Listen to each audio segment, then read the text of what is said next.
Muy buenas noches, tengan todos ustedes. El día de hoy es 31 de enero del año 2023. Ya se nos fue rapidito el primero de los 12 meses de este año. Y pues es como siempre una bendición poder estar juntos, una bendición poder compartir la palabra de Dios. Entonces, Padre, en el nombre de Jesús, Señor, te damos gracias. Gracias, Señor, por el privilegio, por el gozo, por la oportunidad de poder estar siempre en tu presencia, entendiendo, Señor, las cosas que tú quieres que nosotros conozcamos y que entendamos.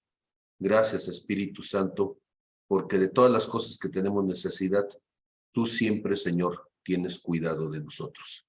Ahora, Señor, ponemos en tus manos nuestros corazones, nuestro espíritu, con el deseo de que tú nos reveles, tú nos instruyas y seas tú, Señor, maestro sobre nosotros.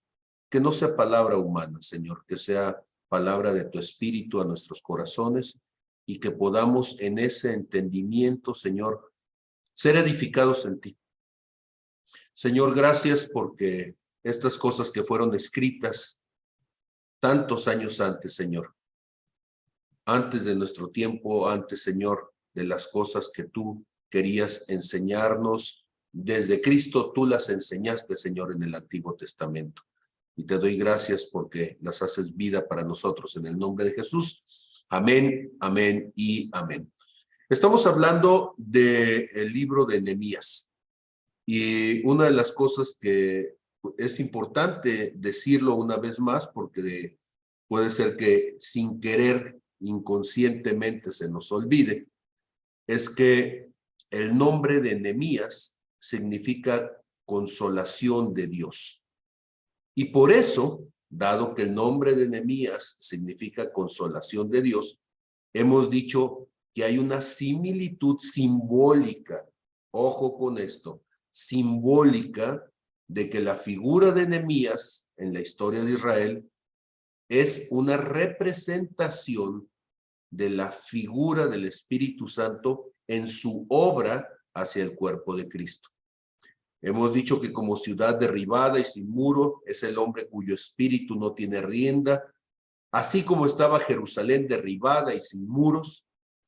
Muchos de nosotros, por no decir todos, cada uno de nosotros, nuestra vida estaba en áreas de decadencia, cada uno de nosotros, nuestras vidas estaban en áreas derribadas, sin límites, sin algo que nos guiara, sin rienda.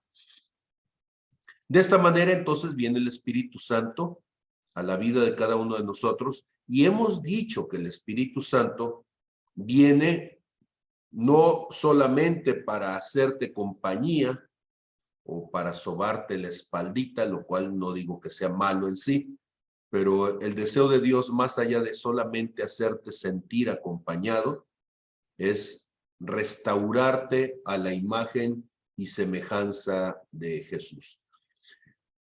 Esto es importante decirlo porque de repente también cuando nosotros hablamos acerca de que si la restauración es un tema o no es un tema de Dios y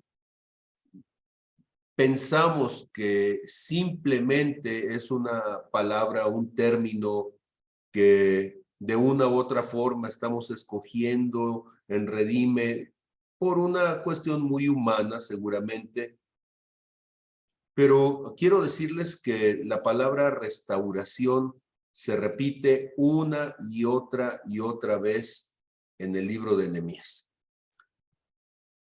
Tanto así que, bueno, dependiendo de las versiones, ¿sí? Solamente en este capítulo se utiliza 35 veces la palabra restaurar en alguna de sus conjugaciones.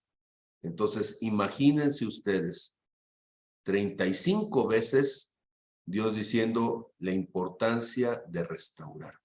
Pero no solamente 35 veces como tal, sino que el concepto de lo que significó la obra de Nehemías es fundamental porque es uno de los aspectos identitarios.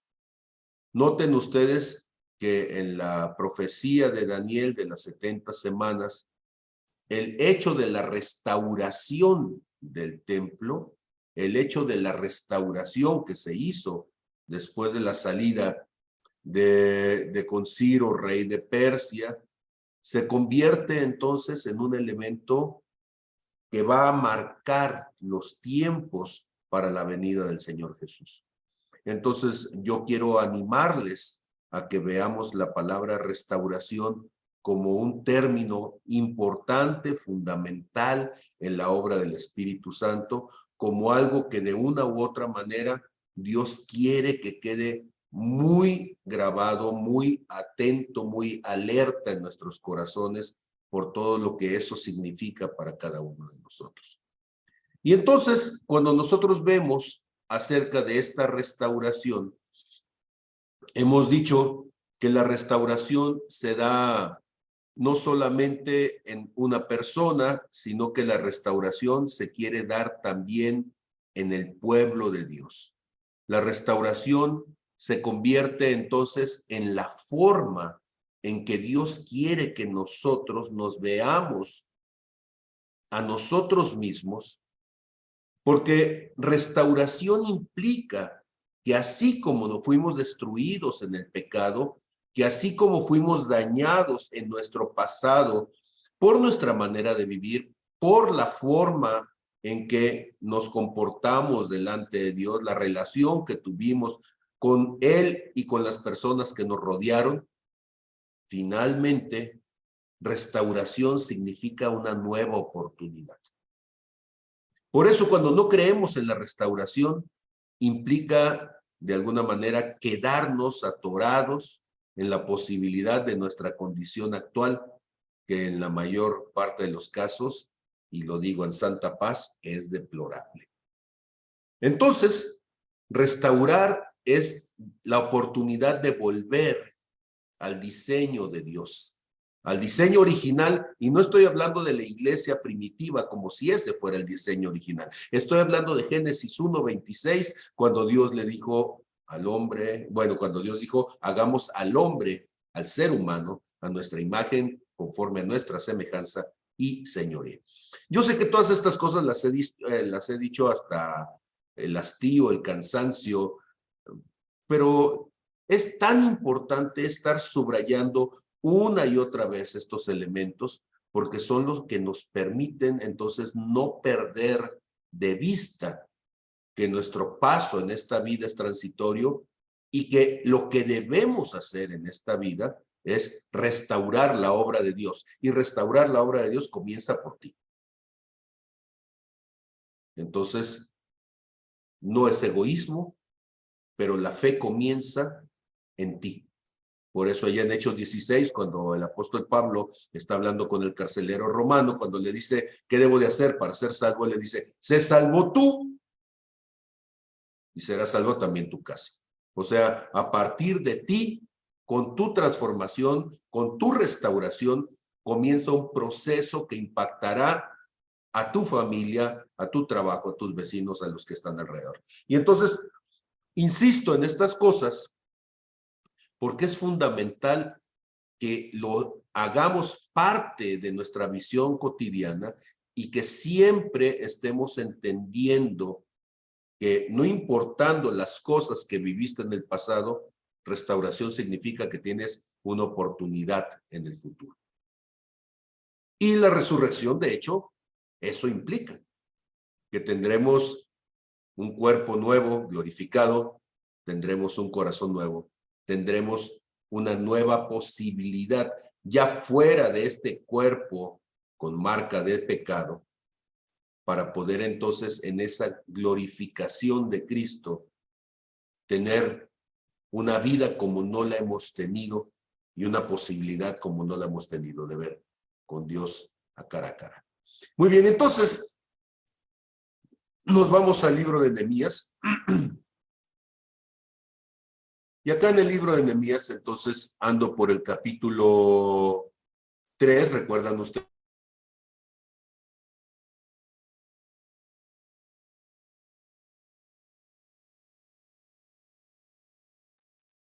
Queda claro que hoy no vamos a compartir entonces la pantalla, ¿verdad? Sí, les pido que disculpen a mi computadora. Y bueno, como siempre les he dicho acá en el Aguacate, no tenemos ancho, tenemos rancho de banda. Entonces eso nos impide que podamos tener una conexión cotidiana como le tendrían en cualquier otra parte de la civilización. Bueno, pues acá estamos entonces dentro de lo campirano. Y entonces les platico, y así platicadito, créame, si usted busca su palabra y tiene su Biblia por allí, por favor, ábrala, porque parece ser que yo esta noche no voy a poder estar abriendo la mía para compartir la pantalla. Muy bien, entonces les decía, nosotros estuvimos hablando en nuestra última ocasión de cómo se había edificado la puerta de las ovejas, que había sido precisamente el sacerdote Eliasib, quien había comenzado precisamente la obra, y creo que es muy importante subrayar una vez más, como lo hice la semana pasada, que es bueno que el sacerdote, que es bueno que el líder espiritual sea el que comience la obra. Creo que los ministros tenemos que poner ejemplo. Así lo dijo Jesús, ejemplo les he dado. Y muchas veces nosotros no nos damos cuenta de que quienes están en el ministerio, quienes estamos en el ministerio, buscamos privilegios que no son los privilegios que nos enseñó el Señor Jesús. O sea, buscamos la silla más cómoda o buscamos la parte más carnuda del pollo o buscamos estar primero en la fila para que nos atiendan, cuando en realidad lo que nos enseña el libro de Nehemías es que ser sacerdote es tener el privilegio de ser el primero que agarras la pala, que agarras el talache, que agarras la carretilla y que te pones a trabajar para dar ejemplo a los demás y que al paso del sacerdote entonces vayamos edificando la obra de Dios. Y bueno, aquí Eliasib de Nehemías capítulo 3, verso 1, ¿sí? Estuvieron entonces edificando la puerta de las ovejas hasta el verso 3, cuando los hijos de Sena se levantan para edificar la puerta del pescado. La puerta del pescado hemos hablado de ella como el espacio de interacción para alcanzar a otros, para relacionarnos con otros, ¿sí?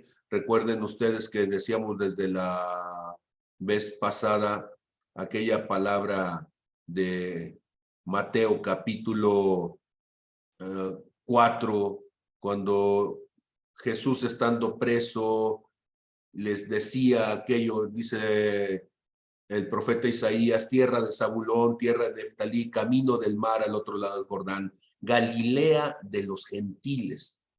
Galilea de los gentiles. El pueblo asentado en tinieblas vio gran luz, y dice, y los asentados en región de sombra de muerte, luz le resplandeció. Los pescados, como le dijo a Pedro, ¿sí? Te haré pescador de hombres. Los pescados son las personas, los seres humanos que necesitan una palabra, que necesitan ser atraídos, que necesitan ser acercados a Jesús, ser invitados a salir de las tinieblas para llegar a su luz. Y esa es la pesca milagrosa. Entonces, ciertamente la puerta de los pescados estaba en orientación precisamente hacia pues el mar de Galilea, y seguramente por allí deberían de venir los vendedores de pescado, pero pues no queremos decir aspectos meramente triviales. Lo que queremos es darles una significación espiritual, ¿sí? Y en este símbolo de pescar, Jesús salía a las multitudes y los invitaba a entrar al reino. Y él, en el contexto de esta relación con Pedro, Jacobo, Juan, los Boanerges, los hijos del trueno, ¿sí? Siempre hablaba de este pescar orientado a la relación de las personas. Esta semana entonces queremos hablar de Nehemías capítulo 3 a partir del verso 6. Y dice, la puerta vieja fue restaurada por Joiada, hijo de Pasea, y Mesulán, hijo de Besodías. Ellos la enmaderaron y levantaron sus puertas y con sus cerraduras y sus cerrojos. Cuando nosotros pensamos en esta palabra que significa restaurar, equiparar, cuando nosotros estamos hablando acerca de tomar algo y transformarlo para que vuelva a ser útil, estamos utilizando una palabra que en el griego se dice catartizo. Y este catartizo lo utilizamos muchas veces en la congregación cuando estamos hablando de Efesios capítulo 4, 11.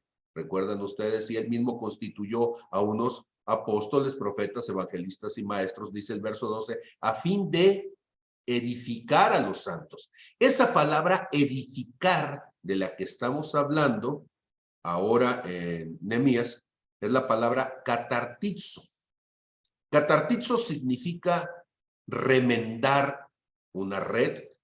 Por ejemplo, cuando estaban los discípulos allí en sus barcas y estaban remendando las redes cuando pasó Jesús, la palabra que utiliza es catartizo.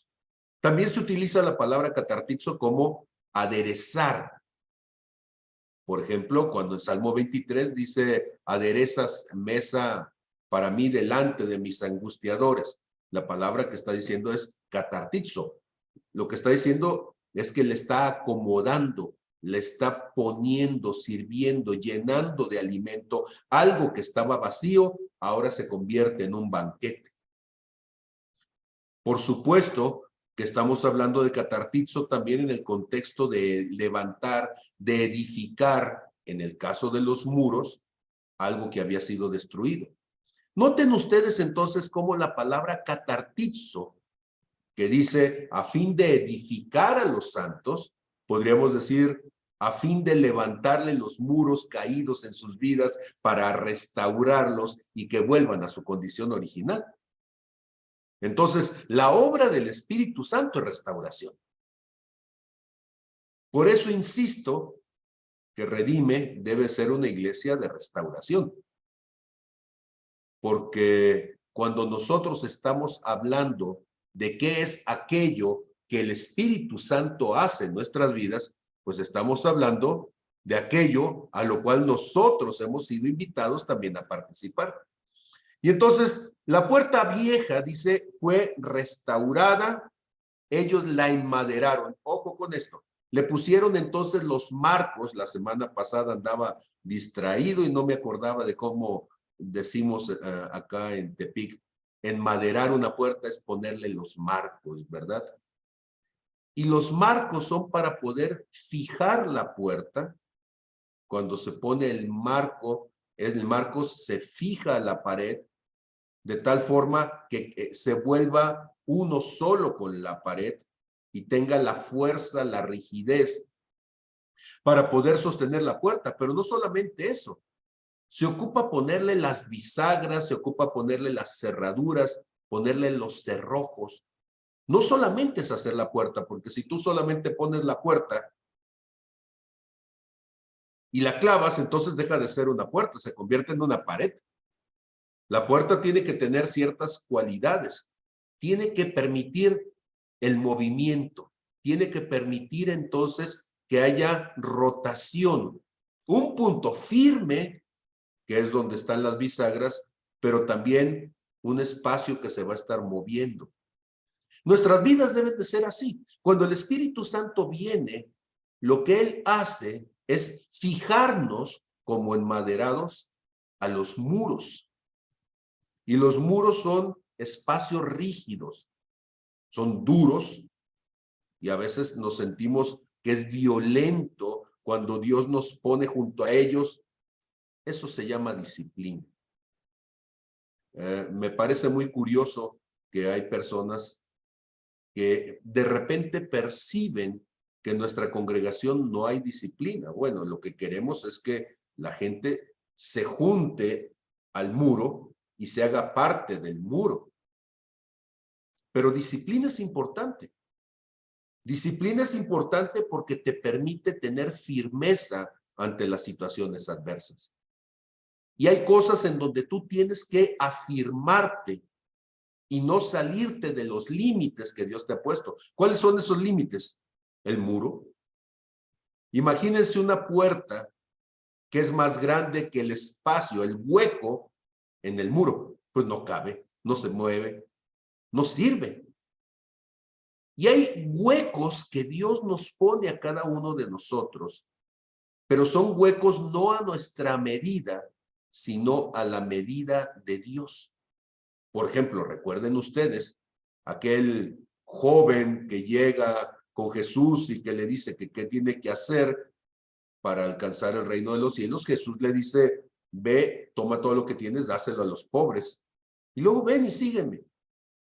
Y ese joven se fue triste porque tenía muchas cosas. La palabra nos dice que Jesús respondió que qué difícil le era a los ricos entrar. Bueno, no está diciendo a los ricos por tener dinero, diríamos más bien a los que no son capaces de desprenderse de sus riquezas materiales. Le es más fácil, dijo, entrar a un camello por una aguja. Ahora, tenemos el problema nosotros en el lenguaje que pensamos que una aguja a la que se refiere Jesús, el ojo de esa aguja, es este instrumento de metal pequeño que utilizamos para ponerle hilo en uno de sus extremos y con ello estar surciendo las bastillas del pantalón. No, no está hablando de eso Jesús, o sea, Jesús no es un ridículo.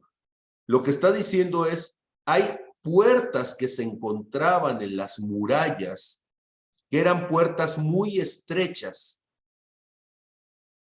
y eran bajitas. ¿Cuál era la cuestión de esas puertas? Son puertas de emergencia. Son puertas para que en algún momento determinado alguien pudiera salir. En el caso de un sitio de la ciudad, eran puertas que estaban medio ocultas normalmente, pero la idea de que fueran estrechas y de que fueran bajitas es que si un enemigo quería entrar no podía pasar rápido, si un ejército quería pasar no podía pasar rápido, tenía que pasar forzosamente agachado y eso lo volvía vulnerable. Tenía que pasar forzosamente, ¿sí? Como el espacio era estrecho, pues no puedes pasar con armaduras, no puedes pasar lleno de toda la herramienta de guerra. Y entonces, si alguien pasaba por una de esas agujas, ¿sí? Que son esas puertas estrechas, se volvía vulnerable el entrar y fácilmente podían acabar con él.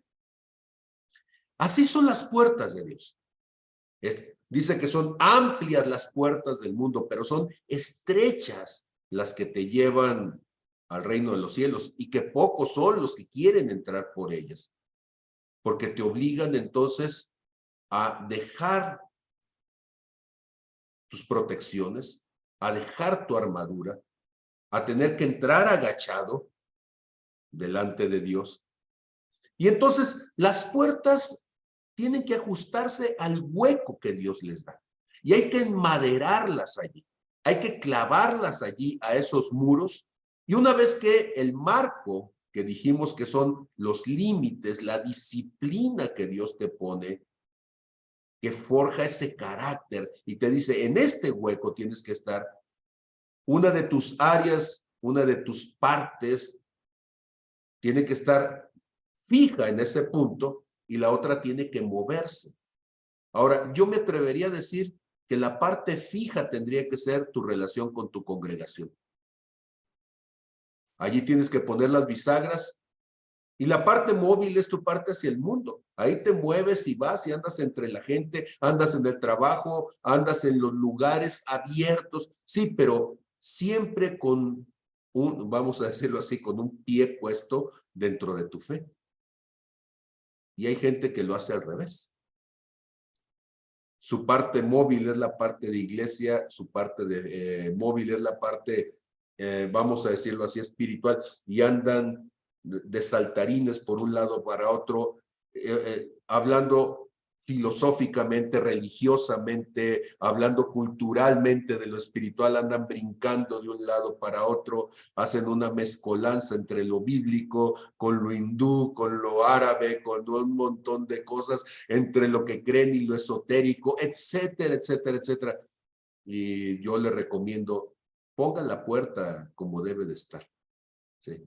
¿Se han fijado ustedes que las puertas abren hacia adentro, no hacia afuera? ¿Por qué una puerta abre hacia adentro y no hacia afuera? Porque es más fácil protegerla. ¿Qué estoy diciendo con esto? Que cuando una puerta está en una muralla, en una casa, la puerta puesta hacia adentro permite que desde adentro tú la puedas trabar, ¿sí?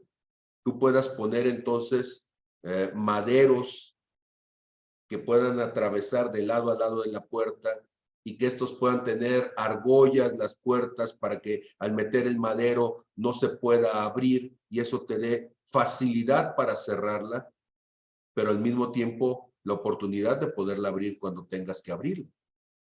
Las puertas se hacen para proteger lo de adentro, no lo de afuera. Y los límites los tenemos que poner a lo de afuera para que no se meta dentro de nosotros. ¿Qué quiero decir con esto? Que hay cosas que se mueven en el contexto del mundo con los que todos los días cada uno de nosotros estamos interactuando.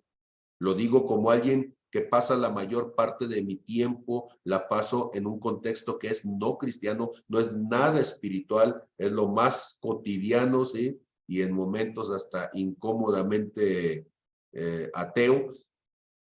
Pues sí, pero finalmente yo tengo que poner la puerta desde adentro de mi corazón. Proverbios 4:23 dice, sobre toda cosa guardada, guarda tu corazón, porque de él mana la vida. Tú tienes que poner la puerta. Tienes que tener muy claro dónde van las bisagras y no solamente tiene que tener bisagras, sino que hay momentos en donde la tienes que cerrar y tiene que tener herrajes, tiene que tener cerradura, llave, cerrojo, para que pueda quedar cerrada y protegida. La puerta, entonces, finalmente habla de cómo administras tu relación con las cosas. Tu relación, en este caso, de la puerta vieja. ¿Y qué es la puerta vieja? Bueno, pues la puerta vieja nos debería llevar a pensar en algunos versículos. Por ejemplo, en Efesios 4:22 al 24 nos va a decir, en cuanto a la pasada manera de vivir, despójense del viejo hombre que está viciado conforme a los deseos engañosos y renuévense en el espíritu de su mente y vístanse del nuevo hombre, creado según Dios en la justicia y santidad de la verdad. Ahora, es importante que entendamos una cosa. Una de las puertas que se llevó más trabajo de edificarla y el trabajo del muro, como lo vamos a ver en un momento, fue precisamente esta. Porque una de las áreas más complicadas de trabajar en el ser humano es el pasado. Déjenme preguntarles, ¿dónde están tus heridas? En el pasado. ¿Dónde están tus traumas? En el pasado. ¿Dónde están tus miedos? En el pasado. ¿Dónde está todo aquello que te limita para lograr lo que Dios quiere? ¿Sabes dónde? En el pasado. Ahí en el pasado tú tienes guardadas todas tus frustraciones, todas tus incapacidades, todas tus intolerancias, toda tu amargura, toda tu ira, toda tu rabia, todo lo que te define negativamente está allí. Perdón. Entonces, cuando nosotros leemos, por ejemplo, en el libro de Romanos, allá en el capítulo 8, y hay un pasaje que yo sé que muchas veces ustedes lo han revisado seguramente. ¿Y qué es importante considerarlo, sí? Dice Romanos 8:35. ¿Quién nos separará del amor de Cristo? ¿Tribulación o angustia o persecución, hambre o desnudez o peligro o espada? Como está escrito, por tu causa, ¿sí? Por causa de ti somos muertos todo el tiempo, somos contados como ovejas de matadero. Antes, en todas estas cosas somos más que vencedores por medio de aquel que nos amó. Verso 38. Por lo cual estoy seguro que ni la muerte ni la vida. Y bueno, pues esto es binario, o estás vivo, o estás muerto, ¿sí? Ni ángeles, ni principados, ni potestades. Y cuando está hablando de ángeles, está hablando de los que sirven a Dios, y principados y potestades está hablando de las tinieblas. Entonces, ni las tinieblas, ni los hijos de luz. Ni lo presente, ni lo porvenir. Lo presente es hoy, lo porvenir se llama futuro, pero no menciona el pasado, fíjense. Ni lo alto, ni lo profundo, ¿sí? Lo que está en los cielos, ni lo que está abajo de la tierra, ni ninguna otra cosa creada nos podrá separar del amor de Dios que es en Cristo Jesús, Señor nuestro. Yo sé que al decir estas cosas alguien puede pensar que estoy torciendo la palabra, pero considere la omisión de Pablo no como un descuido, sino como un punto de reflexión. ¿Por qué será tan importante considerar lo delicado y lo peligroso que es el manejo de nuestro pasado para nuestra relación con Dios? Sabemos que a los que aman a Dios ninguna condenación hay. No hay condenación a los que aman a Cristo Jesús, a los que viven conforme a su palabra, a los que han sido crucificados con él. ¿Pero qué es condenación? Condenación es la forma en que nos descalificamos a nosotros mismos por las cosas que hicimos en el pasado. Y van a decir, ¿cómo que las cosas que hicimos en el pasado? Si lo acaba de hacer, sí, pero en el momento en que dejaste de hacerlo, se convirtió en pasado. Puede ser un pasado en lo inmediato, casi hace 5 minutos que lo hiciste, o tiene años, sí, pero Dios dice, a ver, si tú entiendes que tu eternidad está más irrigada con lo que haces en este momento y hacia el futuro, que con lo que ya hiciste en el pasado. Y vas a decir, hermano, pues entonces nos estás dando licencia de pecar, cualquiera pecaría. No, al contrario. Tengo que darme cuenta la enorme oportunidad que tengo de ser transformado si suelto el pasado. El problema entonces con las personas que siempre están diciendo que esa es una oportunidad de pecar, es que se convierte su pasado en un presente continuo que nunca abandonan. Y para ellos, entonces, no hay perdón del pasado. Si lo sigues haciendo, aquello del pasado sigue siendo tu presente. La única manera, entonces, de que tu pasado queda en la sangre de Cristo es cuando tu pasado no vuelves atrás a él. Por eso Jesús le dijo a aquella mujer adúltera que iban a apedrear, le dijo, vete y no peques más. O sea, que esto sea una experiencia de tu pasado, para que a partir de este momento, tu futuro, tu destino, sea completamente distinto. Entonces, la puerta vieja, la puerta del pasado, es una puerta que hay que tener bien cuidada, que hay que tener abierta cuando Dios nos dice y cerrada el resto del tiempo. Porque si no tenemos cuidado, podemos decir cosas que aún cuando las estamos diciendo de buena manera y con sana intención, pues puede resultar que son cosas necias, ¿sí? Cuando nosotros pensamos que las cosas pasadas son mejores, estamos hablando neciamente, porque lo mejor siempre está por venir. Y entonces, muchas veces nosotros estamos pensando en que aquellas cosas que se vivieron fueron mejores, ¿no? Hacia el pasado, en cuanto a la humanidad, lo único que vas a encontrar es pecado. Porque ahí es donde tenemos a Génesis capítulo 3, ¿verdad?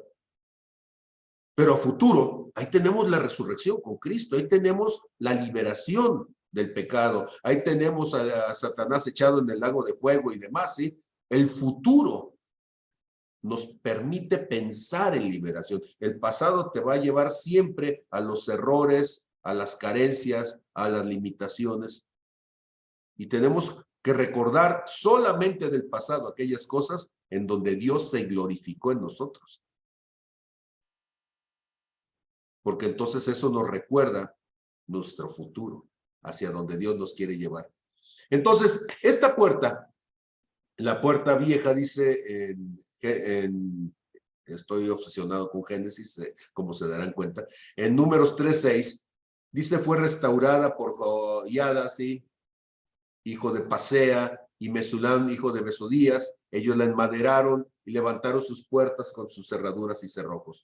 Junto a ellos restauró Melatías Gabaonita, ¿sí? De la tierra de Gabaón. Acuérdense ustedes de los Gabaonitas, que eran personas que habían hecho un trato con Josué y que a causa de ese trato Dios les dijo que se iban a quedar en el pueblo para servir como colaboradores en el templo, ¿sí?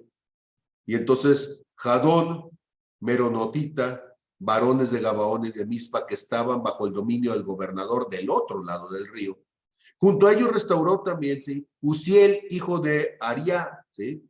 De los plateros, junto al cual restauró también Ananías, hijo de un perfumero. Noten ustedes, el hijo de los plateros, que se dedicaba entonces seguramente a estar haciendo instrumentos de plata, como su nombre dice, un artesano, y el otro, un hijo de perfumista, alguien con manos delicadas. Pero ¿por qué para mí es importante subrayar esto? Porque de repente, y lo digo como ministro con ya bastantitos años en esto, la gente típicamente tiene un problema tremendo con el estatus para poder participar en la obra. Tenemos años que no hacemos los campamentos, no sé todavía si vayamos a hacer este año o no, ahí estamos viendo qué es lo que Dios nos dice, aunque ya se nos están yendo los días, pero en los campamentos, curiosamente, es poca la gente que está dispuesta a ir a edificar los muros. O sea, todo mundo puede llegar el día que comienza el campamento y al momento de terminar el campamento levantar sus cosas e irse. La gente pelea siempre su estatus, porque estatus en el mundo significa comodidad. Significa la oportunidad de poder mandar a alguien para que otro con menos estatus lo haga. En el cristianismo, estatus significa servicio. Y entonces el líder tiene la oportunidad de ser el primero en trabajar, de ser el primero en poner el ejemplo, en ser el que se levante más temprano y el que se acueste más tarde, en ser el que se pone hasta el último de la fila y limpie la cazuela donde ya casi no había. ¿Por qué? Porque se supone que el líder debe ser el más maduro para poner ejemplo. Si no está sucediendo eso en nuestra congregación, entonces estamos torciendo los valores de Dios. Y aquí estamos viendo entonces un platero y un perfumista que están ellos haciendo la obra para lo cual no estaban entrenados ni capacitados, porque ellos eran artífices, artesanos y no eran albañiles, labradores. Sí, pero note, el amor a la obra, a la necesidad de hacer la obra de Dios fue más importante que su estatus. Junto a ellos restauró también Refaías, hijo de Ur, gobernador de la mitad de la región de Jerusalén. Y aquí tenemos un caso bien especial, porque en lugar de sentirse el hijo del gobernante y de tener influencias y de pensar que por sus influencias él simplemente podía evadir la responsabilidad como la hicieron, ¿sí?, los señores de los tecoitas. Aquí tenemos un hombre con un corazón para Dios. Ahora, notemos una cosa. El dinero es temporal. Tu alma es eterna. Yo no sé cuánto dinero tengas ahorita, pero déjame decirte, el día que te mueras no te lo vas a llevar. Y tú vas a llegar a la presencia de Dios desnudo, ¿sí?, solamente con las cosas que has llevado en tu corazón. Y entonces, si el dinero es el pretexto para no servir, entonces el dinero te es un estorbo delante de Dios. A mí me sorprendió muchísimo el caso de un presidente norteamericano llamado Jaimito, no sé si lo conocía, ¿sí? Bueno, Jimmy Carter, ¿sí? Decimos acá en México Carter, ¿verdad? Jimmy Carter, siendo presidente de los Estados Unidos, él era maestro de escuela dominical, maestro de niños, ¿eh? Necesitamos unos de esos acá en la congregación porque nadie quiere ser maestro de niños, ¿verdad? Y le preguntaron cómo es que un presidente de los Estados Unidos de América era un maestro de niños en la escuela dominical. Y él dijo, no, es que usted está planteando mal la pregunta, ¿sí? Debería ser, ¿cómo un maestro de niños de la escuela dominical ha llegado a ser presidente? Dice, porque yo antes de ser presidente he sido maestro de niños toda mi vida. Desde mi adolescencia yo comencé a servir en mi congregación local como maestro de niños. Fui maestro de niños mientras estuve en la universidad. Fui maestro de niños cuando salí, cuando fui gobernador, cuando fui senador. Y ahora que soy presidente, soy maestro de niños porque eso he sido toda la vida.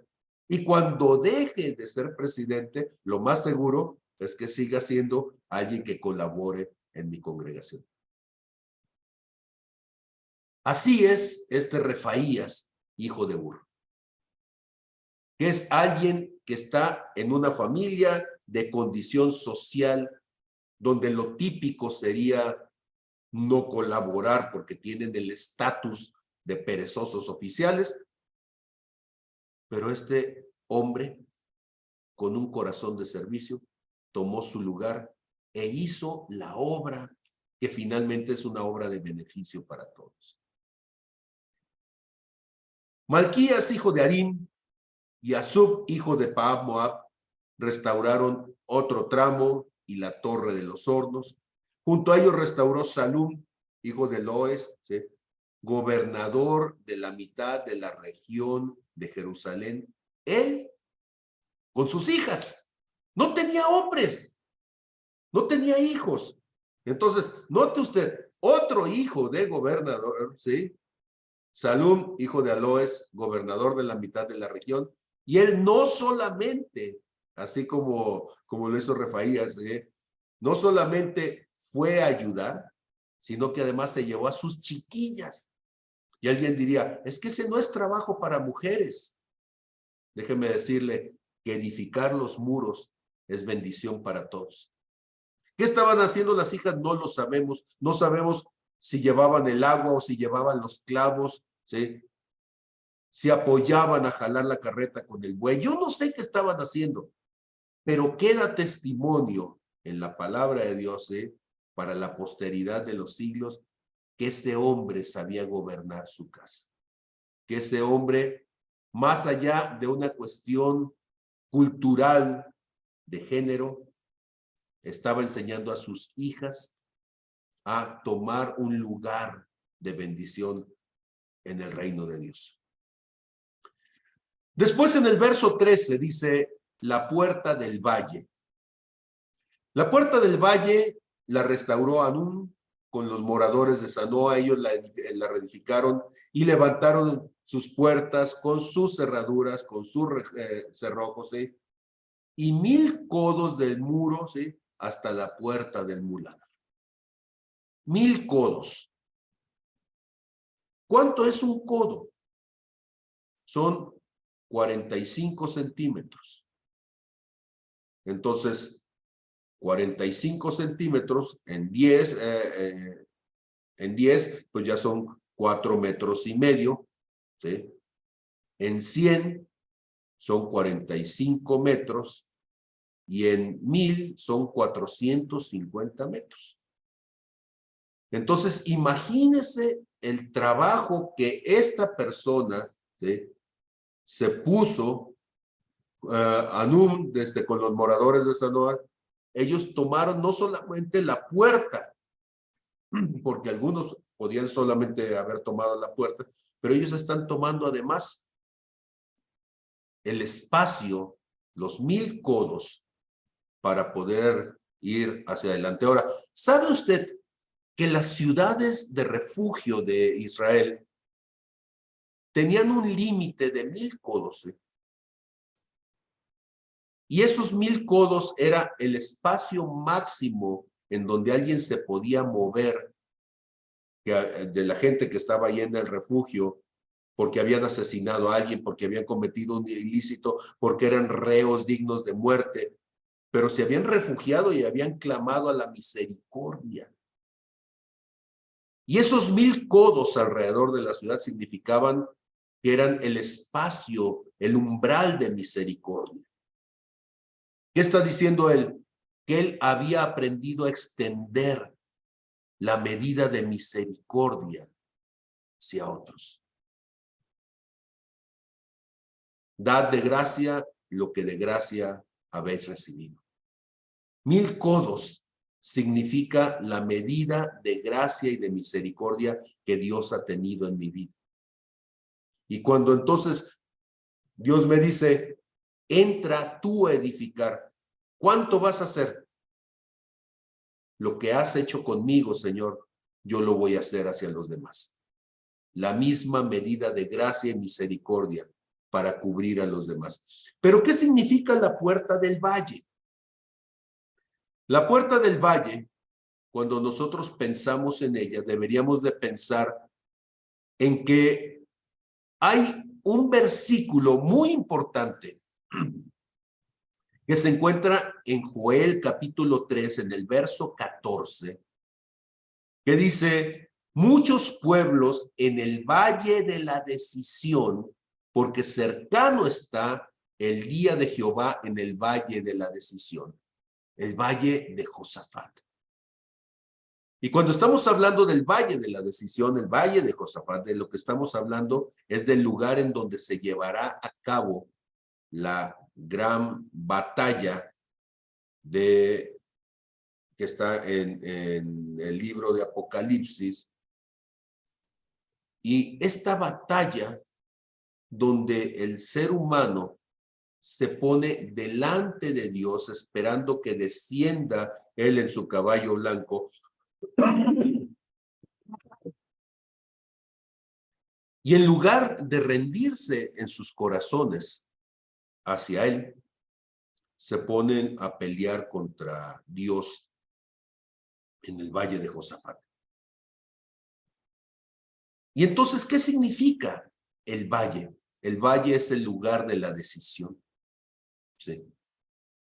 Cuando nosotros pensamos entonces en el valle de la decisión, es el espacio en donde cada uno de nosotros debemos siempre y en todo momento establecer de qué lado somos. ¿Somos amigos o somos enemigos? Curiosamente, la puerta del valle es una puerta en donde muchas veces nosotros, sin darnos cuenta, la cruzamos, pero de la manera incorrecta.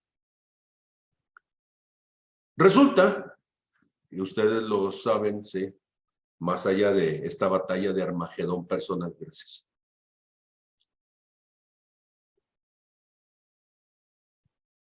¿Cuál fue la batalla de Armagedón que libró el apóstol Pedro? Pues resulta que él estaba fuera del pretorio en la noche en que Jesús fue tomado y llevado cautivo. Y recuerdan ustedes que el Señor Jesús le había dicho que antes que el gallo cantara 3 veces, bueno, que antes que el gallo cantara, de hecho, lo que está diciendo es eso, de repente la tradición popular dice que el gallo iba a cantar 3 veces, ¿sí? Pero antes que el gallo cantara, o dicho de otra manera, antes que amaneciera, él iba a negar 3 veces al Señor. Cuando él lo negó la tercera vez, Jesús iba pasando y lo vio mientras él estaba hablando barbaridades porque no quería que la gente supiera que él era cristiano, que él era discípulo de Jesús, y la manera de ocultarse, pues fue hablando como hablaría cualquier carretonero, ¿verdad? Ese fue su batalla de Armagedón, ese fue su valle de decisión, ese fue el momento en donde él, sin ser atento, terminó como enemigo en ese momento de Jesús. El valle de Armagedón para Judas fue cuando, en la frustración de su corazón, porque Jesús no era el tipo de Mesías que él esperaba, un Mesías guerrero, entonces Judas va al templo y recibe 30 monedas por traicionar al Señor Jesús. Su valle de la decisión fue cuando llega entonces aquella noche al huerto de Getsemaní, y cuando los soldados quieren saber dónde está Jesús, él les dice: aquel que yo llegue y lo salude con un beso. Y Jesús le dice: con un beso me entregas, Judas, ¿sí? En el valle de la decisión, de nuestra decisión, normalmente se va a dar en momentos cotidianos, en momentos aparentemente insignificantes. A veces nosotros pensamos que las decisiones más importantes para con Dios son aquellas que las haces conscientemente. No, son momentos tan triviales donde de repente dijiste algo que no debiste haber dicho y que lastimó a la persona que amas, que lastimó a tus hijos. Donde relativizamos las cosas, donde las pensamos como si fueran cosas pequeñas, inútiles, y las trivializamos. Decimos: esto es cualquier cosa. Mentiras piadosas, que no son nada piadosas. Verdades a medias, que no son verdades, son mentiras. Exageraciones, pequeñas corrupciones, porque si somos honestos, Pedro no sacó ninguna ventaja realmente de negar al Señor. Judas cuando menos tuvo 30 monedas de plata, ¿sí? Pero Pedro no sacó nada. ¿Cuál fue la batalla de Armagedón de Tomás el Dídimo, el gemelo? Cuando llegaron las mujeres con la noticia de que Jesús había resucitado, él dijo: hasta que no pueda ver, ¿sí?, sus heridas, hasta que no pueda meter mi dedo en la herida que dejó, en la cicatriz que dejó en sus manos el clavo, ¿sí?, en la herida que está en el pecho. Y Jesús, cuando viene a sus discípulos, le dice a Tomás: ven, Tomás, acércate para que creas, mete el dedo, porque había perdido en su batalla de Armagedón, ¿sí? Le está diciendo: en lugar de ser amigo, te estás portando como enemigo. La batalla de Armagedón de Felipe fue cuando aquel padre de familia que tenía un hijo lunático lo lleva con ellos para que oren y echen fuera el demonio. Y cuando llega el Señor Jesús, la actitud de ellos es una actitud que muestra que no hicieron las cosas bien.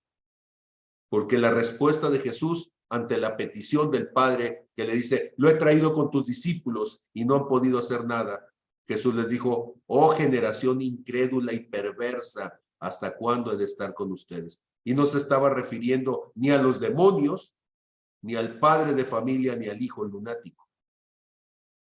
Estaba llamándole la atención a sus discípulos que habían perdido su propia batalla de Armagedón. Aarón, hermano de Moisés, tuvo su batalla de Armagedón cuando su hermano está 40 días buscando el rostro de Dios y mientras tanto Aarón está fabricando un becerro de oro para que la gente lo adore, quitándole el lugar a Dios. Moisés tuvo su batalla de Armagedón cuando golpea la roca y a causa de ella él no va a pasar a la tierra prometida.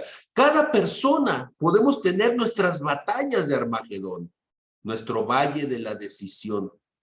Y es fundamental que cada uno de nosotros entendamos que son momentos tan cotidianos, tan aparentemente insignificantes, pero que pueden terminar mostrando la condición de nuestros corazones y hacernos perder el lugar que Dios tiene para cada uno de nosotros. El valle de Armagedón entonces nos va a decir, ¿sí?, allá en Apocalipsis 21, verso 8, ya como resultado de todas esas decisiones que hemos tomado. Noten ustedes, ¿sí? Si yo le dijera que es peor, una persona que es abominable, una persona que es homicida, un hechicero o un idólatra, ¿sí?, ¿quién será peor de todos ellos? Es más, un ateo, va a decir usted, un incrédulo que no le creyó a Dios. ¿Sabe usted qué es lo terrible de todo esto? Y a mí me pone a temblar, porque Apocalipsis 21:8, que es una lista de los que no entrarán en el reino de los cielos, pero no solamente eso, no es solo que no entren, sino que dice que tendrán su parte en el lago que arde con fuego y azufre, ¿sí?, en la segunda muerte. El primero de la lista de todo esto que está diciendo, dice, pero los cobardes. Ah, caray. O sea, los cobardes están antes en la lista que los incrédulos, que los abominables, que los homicidas, los fornicarios, los hechiceros, los idólatras, ¿sí?, y todos los mentirosos. Imagínese usted que para Dios, en esa lista, los cobardes son más detestables que los asesinos. Y la gente dice, es que yo nunca he hecho nada. Pues si nunca he hecho nada por cobardía, además, ¿eh? O sea, él dice, nunca he hecho nada de que nunca he matado a nadie, nunca he sido abominable, nunca he sido un hechicero. No. O sea, yo no he hecho nada. Sí, pero no se ha atrevido tampoco a hacer nada de lo que tiene que ver con el llamado que Dios le hizo. El valle de la decisión está allí. Y esa puerta del valle de la decisión, entonces, es una puerta que honestamente a mí me pone a temblar. Muchas veces la gente dice, hubo una persona hace años que me decía que yo andaba siempre demasiado ocupado. Y yo no sé qué significa demasiado ocupado, ¿sí? O sea, sé lo que significa que de repente alguien pudiendo hacer cosas no las hace, ¿sí? Y por eso está demasiado desocupado, ¿sí? Y entonces, cuando nosotros pensamos en hacer cosas, y yo no estoy diciendo que usted se vuelva un fanático, ¿sí?, de, sí, de andar ahí haciendo y haciendo. Eclesiastés nos va a decir que todo lo que te venga a la mano hacer, hazlo según tus fuerzas, porque después cuando vayas, cuando te mueras y estés en el lugar de los muertos, allí ya no habrá oportunidad porque ya no hay trabajo, ¿sí?, ni oportunidad. Las cosas hay que hacerlas ahora. Ahora, yo no te digo que estés haciendo todo, solamente te digo que hagas lo que Dios ha puesto en tu corazón que debes de hacer. Porque cada uno de nosotros tenemos que tener el valor de enfrentarnos a nuestra pereza. Se ocupa valor para hacerlo. A nuestro miedo al fracaso, a nuestro miedo a exhibirnos, a nuestro miedo a ser señalados.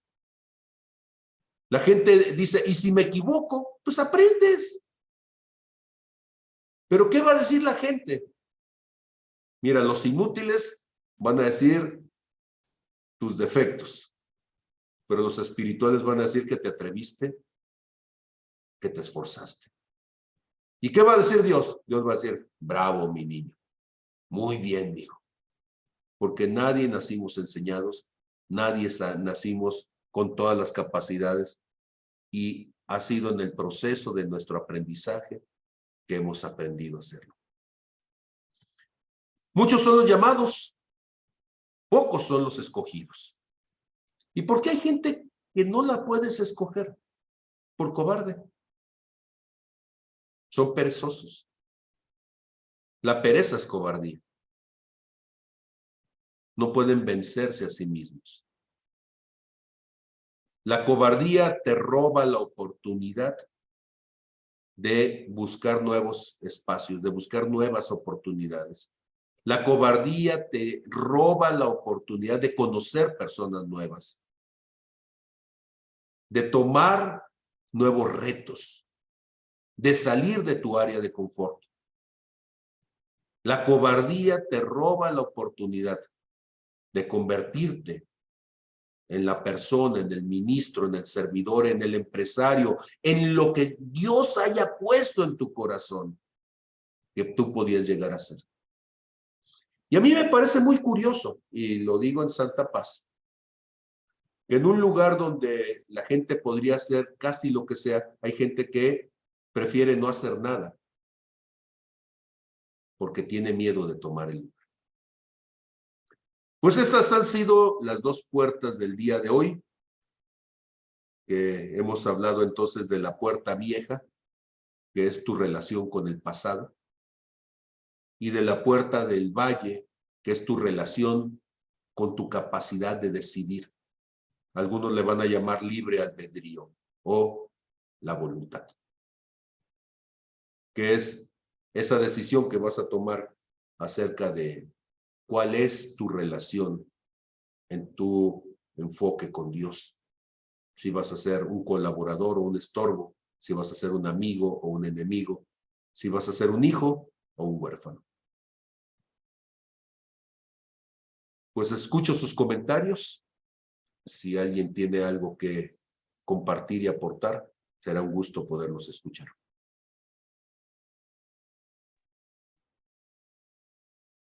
Hola, pastor. Adelante, Gustavo, querido. Gracias. Yo lo relaciono mucho con la clase del martes pasado, que iniciabas hablándonos de que hay una oposición espiritual, ¿verdad?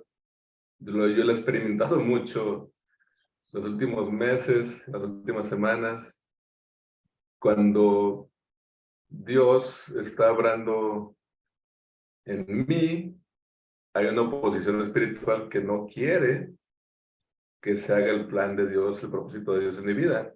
Y esa oposición se va yendo, se va diluyendo con las puertas, porque también hablaba de las puertas que Dios me va abriendo, otras puertas espirituales de parte de Dios que Él me va abriendo. Entonces, ahora me queda claro que en mi puerta principal, donde pongo mi marco, que Dios me invita a poner mi marco y empotrarme ahí, estar ahí pegado, es en mi servicio, en mi congregación. Para mí es maravilloso el llamado que Dios me ha hecho a través tuyo desde hace más de año y medio, que no lo entendía, que lo voy entendiendo poco a poco, de ir transformando el negocio de cerca de 70 años, heredado de mi padre terrenal, a hacer un negocio de pesca, tiro, campismo, senderismo y cacería sustentable. Qué maravilla, lo comentaba la última vez que compartíamos. de que se trata de preservar la especie, no de acabar con la especie de los animales, ¿verdad? Y va muy de la mano con un documento que leí hace algunos años que se llama Laudato Si, el cuidado de la casa común, nuestro planeta Tierra, que está muy completo, que viene muy ligado a ese llamado que lo estoy ahora plasmando para presentárselo mañana a Mili en el concilio que también Dios me invitó y que estoy todo muy de la mano en esto con tu clase de hoy día y que les doy muchas gracias a Dios de estar en esto porque Él me está llevando. Y efectivamente, haciendo un lado la cobardía, porque si de repente entraba esa pereza, como nunca antes me llegaba el sueño, el no querer hacer las cosas por miedo a, vaya, a estar cayendo en situaciones del pasado y bendito Dios que ya Él mismo está dejándolas completamente atrás porque me he estado abriendo de capa para que Él sane de raíz, ¿saben? Y seguir viendo hacia adelante lo que Dios quiera que vayamos continuando haciendo para Él, ¿verdad? De su propósito para mi vida. Amén. Muchas gracias, pastor. Bendiciones, gracias, Gustavo. Gracias por tu participación. ¿Alguien más? Lo escuchamos con todo gusto. Hablando de cobardía, precisamente. Venzan la cobardía.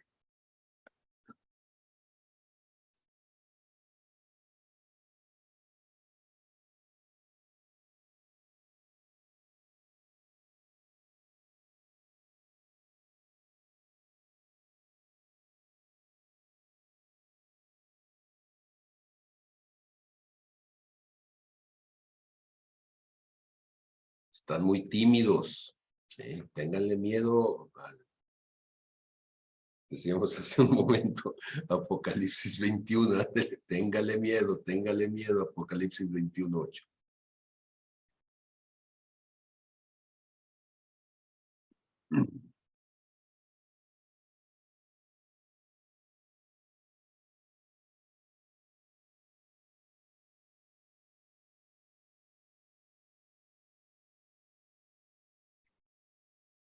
Pues parece que no tenemos entonces. Muy bien. Pastora Marta, no sé si haya algo que comentar, Pastora Marta Villa, porque a veces me comentas que te quedaste con la inquietud de abundar de alguna manera.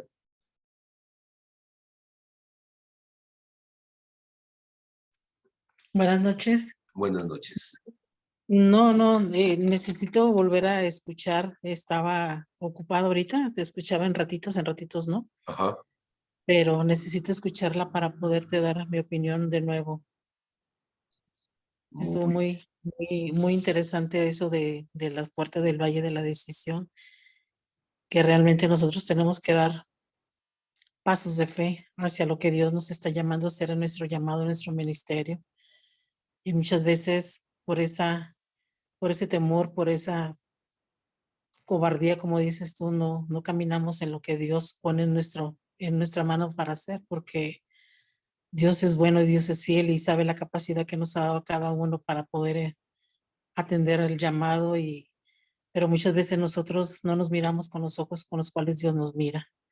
Y ahí es donde nosotros los tenemos como lo hizo Judas, ¿no? Como lo hizo Pedro la batalla de Armagedón, de que nosotros no nos boicoteamos para no caminar hacia donde Dios quiere que nosotros caminamos en nuestro servicio, en nuestro llamado, en lo que Dios quiere para nosotros. Amén. Muy interesante, muchas gracias. No, pues gracias, pastora. Muy bien. ¿Alguien más se anima?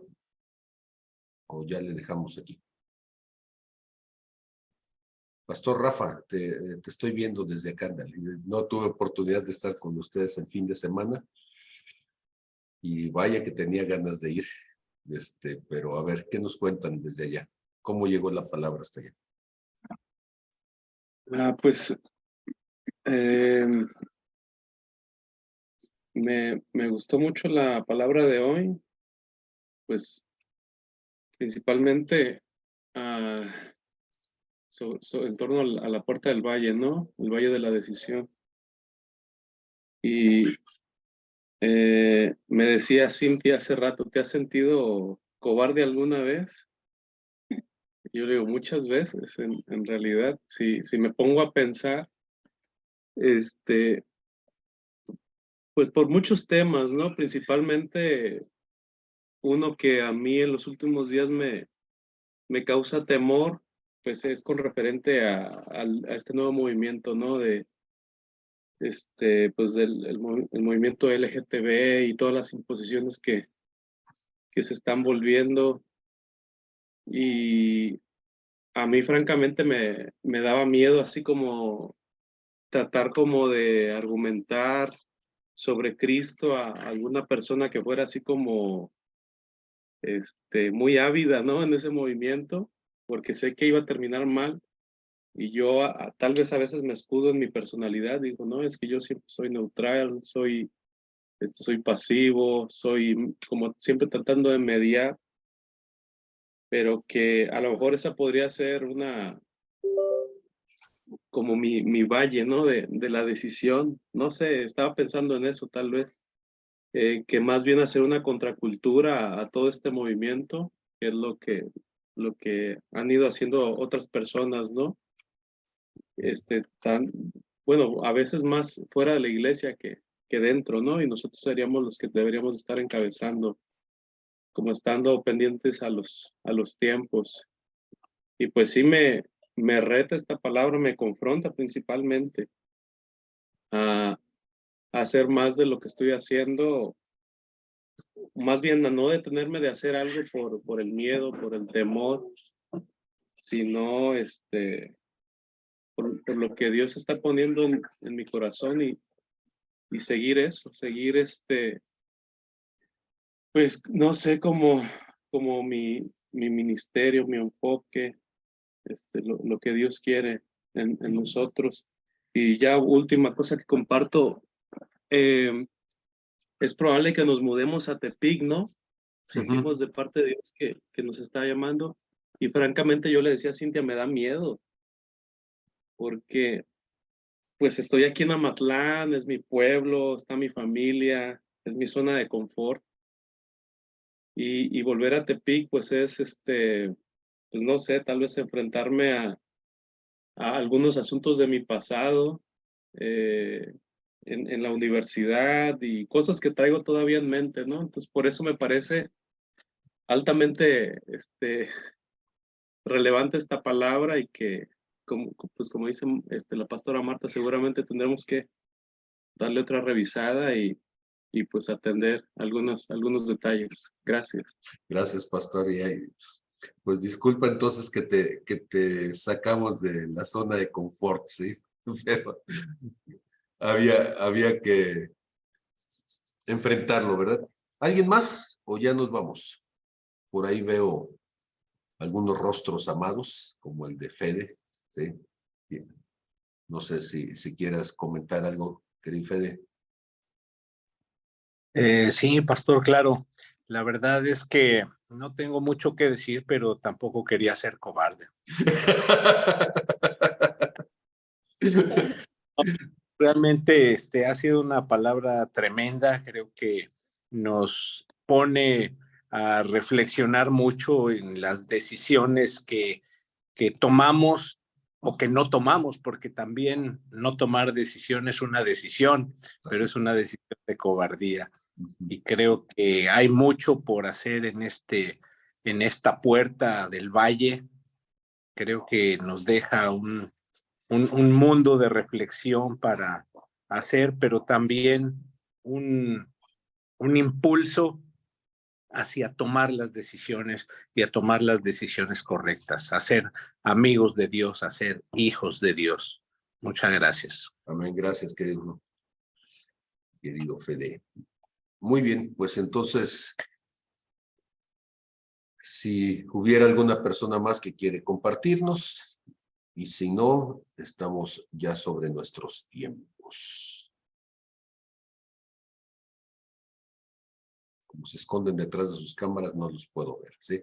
Adelante, Fer. Ya vi que abriste el micrófono.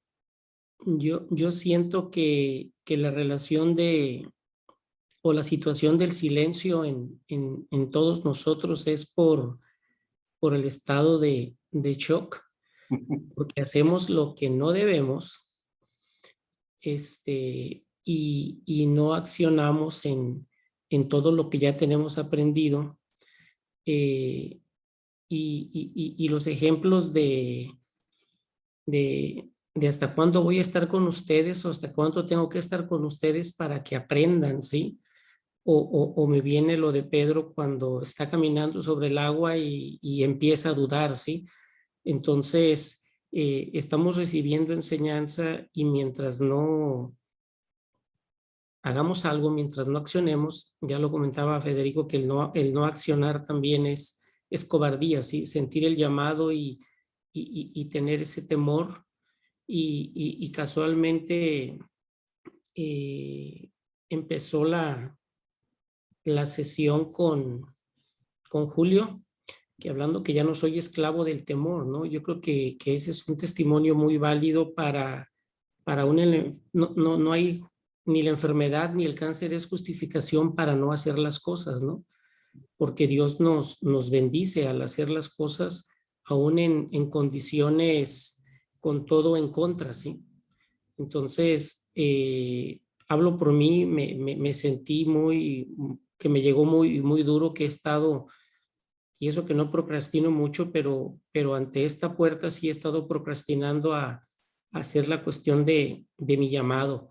Y en relación a lo que dice Rafa, me llama mucho la atención que ya lo había platicado, que tenemos que trabajar con niños o jóvenes de más temprana edad, lo que viene siendo claves para fortalecerles su identidad, porque los chicos de primaria son los que están diciendo que no saben qué son, ¿sí?